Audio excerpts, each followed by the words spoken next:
Ouvert en janvier 1984, le lycée professionnel de Gagnoa est érigé en lycée technique et professionnel en 2022. Aujourd'hui, les responsables veulent donner une nouvelle dynamique à l'établissement, à savoir une nouvelle politique pédagogique et managériale pour réformer les contenus pédagogiques des filières existantes et proposer de nouvelles filières de formation. Nous sommes à la quarantenaire du lycée technique et professionnel de Gagnoa. 2 panels ont meublé la première journée. Nous voulons redéfinir sa marche afin de s'adapter au marché de l'emploi et aux réalités du monde moderne. C'est un impératif pour le lycée technique et professionnel de se réinventer. Les métiers du tertiaire face aux mutations socio-économiques, thème du premier panel. Quoi Yves, chef d'entreprise, explique aux jeunes diplômés l'attente des entrepreneurs. Si on doit prendre des gens qui ont un esprit aussi vivace, des personnes qui sont prêtes à mouiller le maillot. On ne prend pas très complaisant, il y a de la place au privé. Certains étudiants optent pour l'auto-emploi afin de prendre leur place dans le développement du pays. J'aimerais être un chef d'entreprise et servir la société dans le futur et pourquoi pas gérer moi-même ma propre entreprise. Personnellement, je vais faire un grand magasin de pagnes. Bon, pas les pagnes, n'importe quelle pagne, les pagnes rares qui seront connues au fur et à mesure et puis seront propagées dans le monde entier. Le deuxième panel est porté sur le mentorat, enjeux et mécanismes pour une insertion professionnelle des étudiants.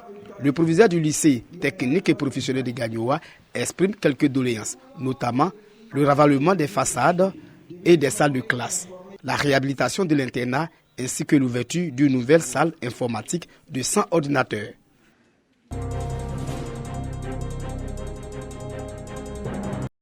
« 39 élèves des classes de 3e et de terminale A et D, issus des établissements de cette ville de la région de Gbeke, participent à la 3e édition du concours Génie pluriel.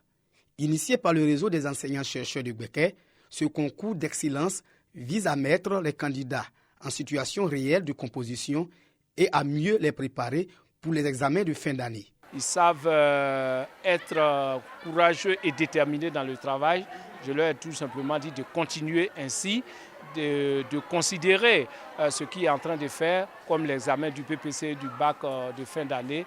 Donc c'est une action à saluer, c'est une action à encourager pour que ça puisse être vulgarisé au niveau de tous les établissements et de toutes les villes. Occasion pour Emmanuel Koufi, coordinateur du concours Génie pluriel, de donner les critères de sélection. En 3e, il faut avoir au maximum 17 ans. Au premier trimestre, il faut avoir au minimum 13 de moyenne. En terminale, maximum 21 ans. Au premier trimestre, au moins 12 de moyenne. Les résultats de ce concours seront connus le 27 avril 2024.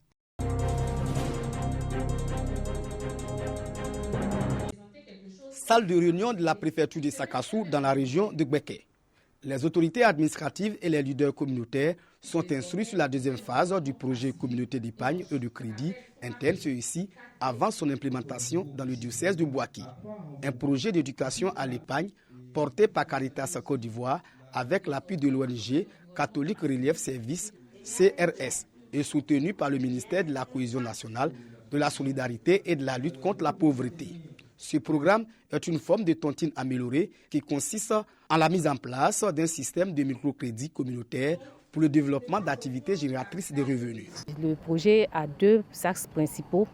D'une part, il y a les aspects d'épargne communautaire qui permettront de générer, d'améliorer les revenus des populations. Et d'autre part, il y a l'aspect cohésion sociale qui va leur permettre d'améliorer les mécanismes les mécanismes de solidarité et du vivre ensemble. Tout Ivoirien sera pris en compte dans le chemin de la bataille de la lutte contre la pauvreté. C'est pour cela que Madame la ministre ne ménage aucun effort. Dès qu'un projet est bon pour la communauté, immédiatement elle oriente les différents partenaires en région pour pouvoir nous appuyer. Les autorités administratives saluent l'initiative et exhortent la population à adhérer pour son épanouissement. Au-delà d'améliorer les conditions de vie de nos populations, en termes d'épargne, d'économie, va contribuer activement au renforcement de la cohésion sociale puisqu'il s'agira de groupes qui vont pouvoir épargner régulièrement et se partager les intérêts. Le projet CECI sera réalisé dans les sous-préfectures de Sakassou, Botro, Brobo, Lolobo, Landibonu et Dibri Asriko pour une cible de 14 800 personnes. Avant son lancement, des agents terrains seront formés.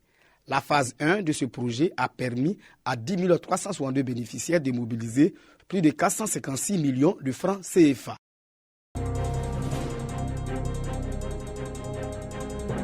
Ils sont venus des différentes villes de l'intérieur pour se retrouver à Blessou, village situé dans le département de Toumoudi.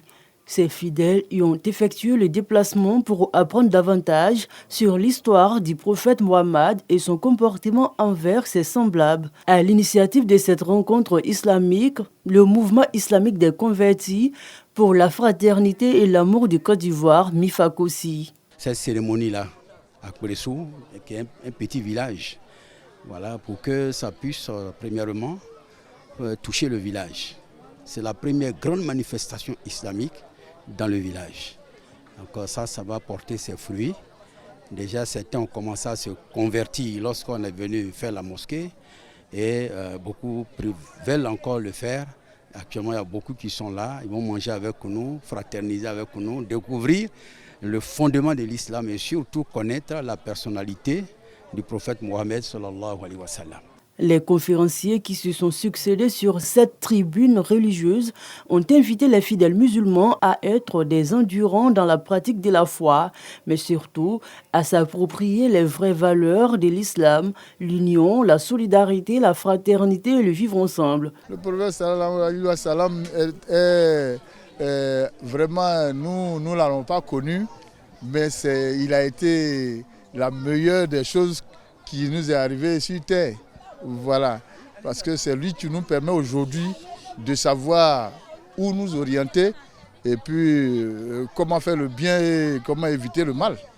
Quant aux fidèles, ils se réjouissent de la qualité des messages véhiculés par les conférenciers. Nous avons parlé du prophète Mohammed sallallahu alayhi wa sallam, solution aux maux de l'humanité. C'est-à-dire, quelles sont les solutions proposées ou données par le prophète Mohammed sallallahu alayhi wa sallam à travers sa mission, à travers le Coran, à travers les enseignements de l'islam. Alors des solutions qui vont nous aider à résoudre nos différents problèmes. Il a été envoyé en tant que miséricorde pour l'humanité. Une cérémonie meublée par des prières pour la paix et le développement de la Côte d'Ivoire.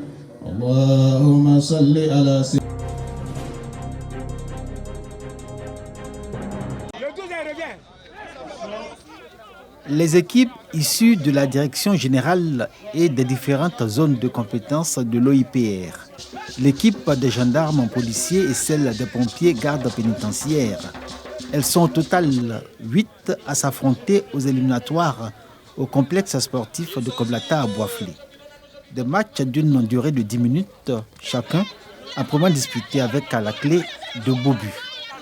Les agents de l'OIPR ont démontré devant leur directeur général et le directeur de cabinet du ministère de l'Environnement leur esprit d'équipe et la cohésion en leur sein. Nous nous retrouvons sur le terrain pour nous recréer, surtout pour raffermir la cohésion entre les agents de l'OIPR et leurs partenaires, et à nos amis de la gendarmerie et de la police qui sont venus se joindre à nous pour nous égayer ensemble. Donc véritablement c'est pour créer la fraternité entre les frères d'armes. L'équipe des sapeurs-pompiers gardes pénitentiaires et celle de la direction zone nord-est se sont affrontées en finale. Vainqueur par 1-0, sapeurs-pompiers gardes pénitentiaires remportent le trophée Jacques Kona à Saouré. La fusion était déjà là, l'harmonie était déjà là, la cohésion était déjà là. C'est ce qui nous a donné cette force pour pouvoir remporter ce trophée. C'est vraiment l'occasion de renforcer la cohésion, bâtir notre équipe et donc je ne peux que m'en réjouir et puis féliciter en tout cas toutes les équipes qui ont accepté de participer à ce tournoi-là. J'ai remarqué que l'équipe de Boisflé a tout fait pour que la coupe reste à Boisflé, comme la Côte d'Ivoire a tout fait pour que la coupe reste en Côte d'Ivoire lors de la CAN. Bon, je ne peux que les féliciter. Le meilleur buteur du tournoi et l'équipe Fair Play ont également reçu un trophée. Toutes les équipes ont été conviées à un dîner gala à la résidence du préfet de la région de la Maraoué. Ce soir, Madame Omar.